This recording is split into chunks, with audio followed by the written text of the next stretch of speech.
केंद्रीय मंत्री उमा भारती अपने संसदीय क्षेत्र झांसी पहुंची, जहां उन्होंने सपा बसपा के गठबंधन पर बोलते हुए कहा कि इससे बीजेपी को नुकसान नहीं होने वाला। साथ ही उन्होंने कैराना, फूलपुर और नूरपुर चुनाव के वक्त चूक की बात को भी स्वीकार किया। उन्होंने कहा कि तब उनकी पार्टी बेखबर थी, लेकिन अब पूरी तैयारी है।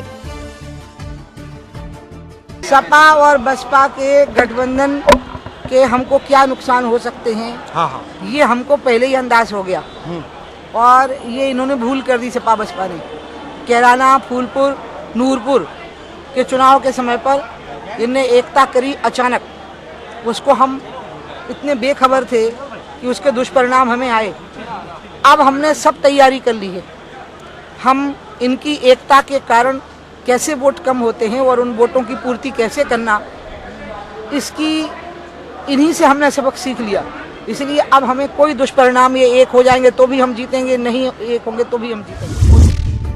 बरेली के आलमपुर जाफराबाद ब्लॉक पर आखिरकार भाजपा का कब्जा हो गया। रविवार को हुए अविश्वास प्रस्ताव के परिणाम की घोषणा एसडीएम आंवला ने की, जिसके मुताबिक कुल 112 बीडीसी सदस्यों में से 90 ने वोट डाला और 87 वोट अविश्वास प्रस्ताव के पक्ष में पड़े, जबकि 2 खिलाफ थे। वहीं 1 वोट निरस्त हो गया।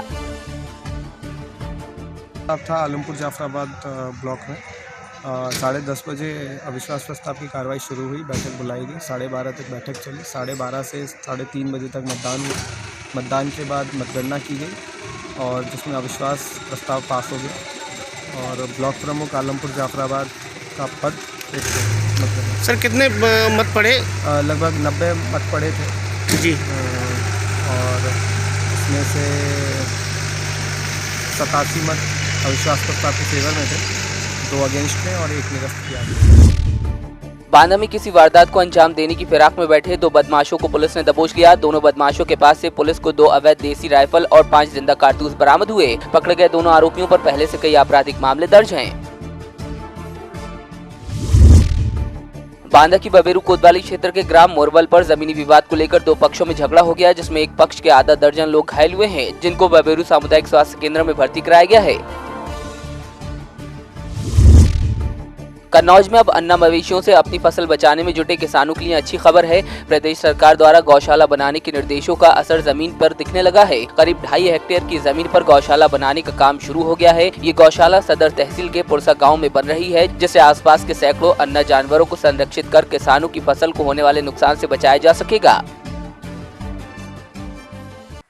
सर्वप्रथम मैं आपको बता दूं कि एक पशुपालन विभाग में एक गौशाला केंद्र का निर्माण किया जाना है, जिसके लिए ज़मीन पुरसा गांव में दे दी गई है। उसकी लागत 1 करोड़ 20 लाख रुपए है। प्रथम चरण में 50 लाख रुपए सरकार द्वारा आवंटित किए गए हैं। हमने उसे, जो सरकार द्वारा ही नामित संस्था पैक्सफीड है, उनको स्थानांतरित भी कर दिया है। उनका डीपीआर आया था, उसकी प्रशासकीय स्वीकृति तत्काल दे दी गई उनके द्वारा। और उसके साथ कुछ मार्ग का निर्माण है, जिसको हम लोग मनरेगा से कराएंगे। तो वो काम, मनरेगा वाला काम वहाँ पर प्रारंभ हो गया है। गौशाला वाला काम भी वहाँ पर शीघ्र पैक्सफेड को निर्माण शुरू कराने और तेजी से काम शुरू करके इसको पूर्ण कराने के निर्देश दिए गए। महोबा जिले में पुरानी पेंशन बहाली को लेकर संयुक्त संघर्ष संचालन समिति के शिक्षक और कर्मचारियों ने सरकार की बुद्धि शुद्धि के लिए हवन किया। बीएसए कार्यालय के सामने करीब आधा सैकड़ा शिक्षक जमा हुए। मांगे पूरी नहीं होने पर आंदोलन की चेतावनी दी गई।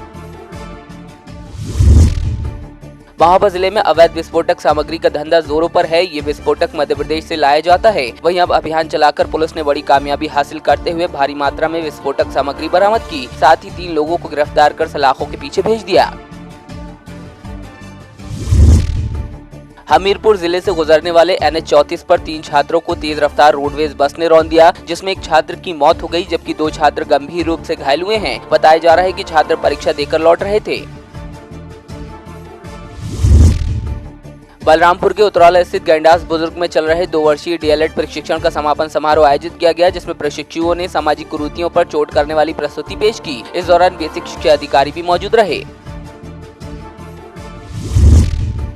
आयुर्वेद और योग में दुनिया भर में परचम लहराने के बाद अब योग गुरु बाबा रामदेव पूरी तरह से टेक्सटाइल इंडस्ट्री में कदम रख चुके हैं। बाबा रामदेव ने एक और मील का पत्थर स्थापित करते हुए हरिद्वार के पतंजलि योगपीठ में नए टेक्सटाइल ब्रांड परिधान के पहले शोरूम का उद्घाटन किया। पतंजलि योगपीठ ट्रस्ट के 24वें स्थापना दिवस पर यह कार्यक्रम रखा गया था। इस मौके पर पतंजलि योगपीठ ट्रस्ट के सभी सदस्यों ने शिरकत की। स्वदेशी जूते चप्पल भी ये पतंजलि ब्रांड में फिट नहीं होता था, क्योंकि पतंजलि जूते चप्पलों पर टैग नहीं लगाया जा सकता। इसके लिए इनका नाम लिव फिट रखा है, जो आप ऊपर देख रहे हैं। हम तो खड़ाऊ वाले हैं। और संस्कार, ये जो पुरुषों के वस्त्र है उनका ब्रांड है। आस्था छोटी बेटियों से लेकर के लेडीज का और होम टेक्सटाइल का ब्रांड है। इस तरह से आस्था, संस्कार और लिव फिट के ब्रांड्स के तले ये जो सामने आप देख रहे हो बाईं तरफ, ये पतंजलि परिधान का लोगो है। एक छत के नीचे 3500 से ज़्यादा ऑप्शंस लोगों को मिलेंगे। स्वदेशी का लोग गौरव अनुभव करेंगे और विदेशी कंपनियों से 2 से 3 गुने सस्ते और क्वालिटी में उनसे। हरिद्वार में बेकाबू हाथियों पर नकेल कसने के लिए उत्तराखंड के पहले क्रोल का विधिवत उद्घाटन हो गया। वन महकमे ने भील क्षेत्र से पकड़े गए हाथी को राजा नाम देकर इसको बाड़े में प्रवेश कराया। राज्य के अन्य वन क्षेत्रों में भी जल्द इस तरह के क्रॉल बनाए जाने की बात कही जा रही है। सतना के पूर्व सांसद दिवंगत सुखलाल कुशवाहा की 55वीं जयंती के मौके पर आयोजित जन आशीर्वाद महारैली का आयोजन किया गया, जिसमें पूर्व केंद्रीय मंत्री उपेंद्र कुशवाहा शिरकत करने पहुंचे। यहां उन्होंने सपनों को साकार करने के लिए समाज से एकजुट होने की अपील की। इंडियाज गॉट टैलेंट आर्ट के विजेता जावेद खान अपने गृह नगर सिरोही पहुंचे। यहां आबू रोड पर उनका जोरदार स्वागत हुआ। मैजिशियन जावेद खान के स्टेशन पहुंचते ही बधाई देने वाले जमा होने लगे और फूल मालाओं से लोगों ने उन्हें लाद दिया। स्टेशन पर लोग जावेद के साथ सेल्फी लेते नजर आए, तो वहीं इसके बाद उन्होंने सैयद भोले बाबा शाह की दरगाह पर हाजिरी दी। मोगा के निहाल सिंह वाला में रहने वाले राजिंदर पिछले 6 साल से मरीजों के घर जाकर उन्हें दवाई और खाने के जरूरी सामान उपलब्ध कराते हैं। इतना ही नहीं, जरूरत पड़ने पर डॉक्टर को भी साथ ले जाते हैं। इस नेक काम में वो अपनी करीब 40% कमाई लगा देते हैं। राजिंदर का कचहरी में फॉर्म बेचने का काम है। जब भी समय निकलता है वो मरीजों की सेवा में जुटे रहते हैं। पैसे की गल है जी, 100 ਦੇ ਵਿੱਚੋਂ 40 ਰੁਪਏ ਤਾਂ ਮੈਂ ਆਪਦੀ ਕਮਾਈ ਦੇ ਵਿੱਚੋਂ ਕੱਢਦਾ ਜੀ। ਬਾਕੀ ਮੇਰੇ ਸੱਜਣ ਮਿੱਤਰ ਯਾਰ ਦੋਸਤ ਉਹ ਮੈਨੂੰ ਦਵਾਈਆਂ ਤੇ ਭੋਜਨ ਵਗੈਰਾ ਖਰੀਦ ਕੇ ਦਿੰਦੇ ਆ, ਜਾਂ ਫਿਰ ਪੈਸੇ ਦੇ ਦਿੰਦੇ, ਉਹਨਾਂ ਪੈਸਿਆਂ ਦਾ ਦਵਾਈਆਂ ਤੇ ਭੋਜਨ ਖਰੀਦਿਆ ਜਾਂਦਾ। ਹਾਂਜੀ, ਜਿਹੜੇ ਗਰੀਬ ਲੋੜਵੰਦ ਮਰੀਜ਼ ਆ ਉਹਨਾਂ ਦੇ ਘਰ ਜਾ ਕੇ ਪਹੁੰਚਾ ਕੇ ਆਇਆ ਜਾਂਦਾ ਹਫ਼ਤੇ ਤੱਕ ਦਾ ਭੋਜਨ। ਕਿਸ ਚੀਜ਼ ਦੇ ਉੱਪਰ ਵਹੀਕਲ ਤੇ ਜਾਂਦੇ? ਮੇਰੇ ਕੋਲ ਸਕੂਟਰੀ ਆਈ ਐਕਟਿਵਾ, ਫਿਲਹਾਲ ਕੋਈ ਗੱਡੀ ਹੈ ਨਹੀਂ ਗੀ, ਮੇਰੇ ਕੋਲ ਐਕਟਿਵਾ ਸਕੂਟਰੀ ਆ, ਉਹਦੇ ਤੇ ਮੈਂ ਸਾਰਾ ਸਮਾਨ ਲੈ ਕੇ ਜਾਂਦਾ ਜੀ। ਕਿੰਨਾ ਸਮਾਂ ਦਿੰਦੇ ਤੁਸੀਂ ਇਹਨਾਂ ਨੂੰ? ਇਹਨਾਂ ਨੂੰ ਮੈਂ ਸਵੇਰੇ ਟਾਈਮ ਕੱਢਦਾ ਜੀ 8 ਤੋਂ 10 ਵਜੇ ਤੱਕ ਦਾ, ਤੇ ਸ਼ਾਮ ਨੂੰ 4:30 ਵਜੇ ਤੋਂ ਲੈ ਕੇ 6 ਵਜੇ ਤੱਕ ਦਾ। ਰੋਜ਼ ਜਾਂਦੇ? ਡੇਲੀ, ਹਾਂਜੀ ਰੋਜ਼ ਆਉਂਦਾ ਮੈਂ। ਬੇਸਿਕਲੀ ਕੰਮ ਕੀ ਕਰਦੇ ਤੁਸੀਂ? ਬੇਸਿਕ ਕੰਮ ਮੇਰਾ ਜੀ ਕਚਹਿਰੀ ਦੇ ਵਿੱਚ ਛੋਟਾ ਜਿਹਾ ਕੰਮ ਆ ਫਾਰਮ ਵੇਚਣ ਦਾ, ਉਹ ਕੰਮ ਕਰਦਾ ਮੈਂ। ਉਹਦੇ ਤੋਂ ਕਮਾਈ ਕਰਕੇ ਮੇਰਾ ਜਾਣੀ ਗੁਜ਼ਾਰਾ ਚੱਲਦਾ।